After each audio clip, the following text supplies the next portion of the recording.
ఈరోజు 9.5 సంవత్సరాలు ఉద్యమాలు చేసినాము, ఉద్యమాల నుంచి వచ్చి ప్రభుత్వాన్ని నడిపినామని మాట్లాడిండ్రు కదా.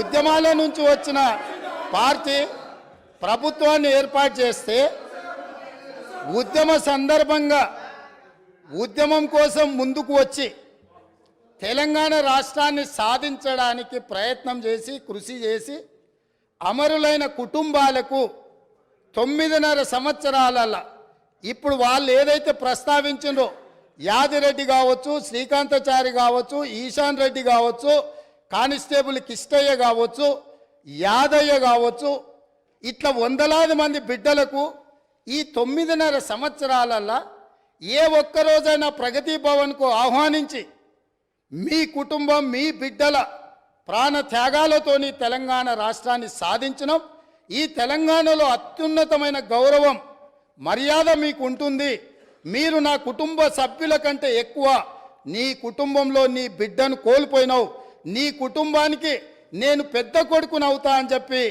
ఆనాటి ముఖ్యమంత్రి బుక్కెడు బువ్వ శంకరమ్మకు పెట్టిండా, యాదయ్య కుటుంబానికి పెట్టిండా, యాదిరెడ్డి కుటుంబానికి పెట్టిండా, కానిస్టేబుల్ కిష్టయ్య కుటుంబానికి పెట్టిండా. కానీ వాళ్ళ గురించి పట్టించుకోలే.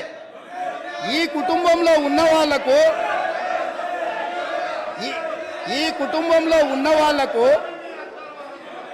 కొడుకుకు మంత్రి ఇచ్చిండు, అల్లుడికి మంత్రి ఇచ్చిండు. కన్న కూతురు ఓడిపోతే ప్రజలు తిరస్కరిస్తే ఎంబడే శాసన మండలి పదవి ఇచ్చిండు.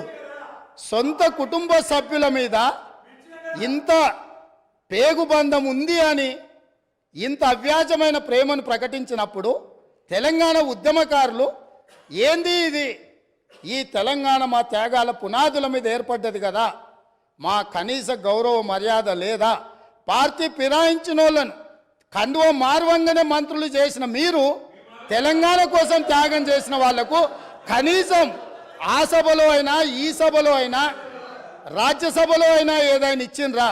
కరోనా సమయంలో బ్లాక్ మార్కెట్లో కరోనా మందు 2,000 రూపాయల దాన్ని 50,000కు అమ్ముకొని 424 కోట్లు నల్లధనం ఒకే దగ్గర దొరికిన వాళ్ళకు రాజ్యసభ అమ్ముకున్న చరిత్ర మీది.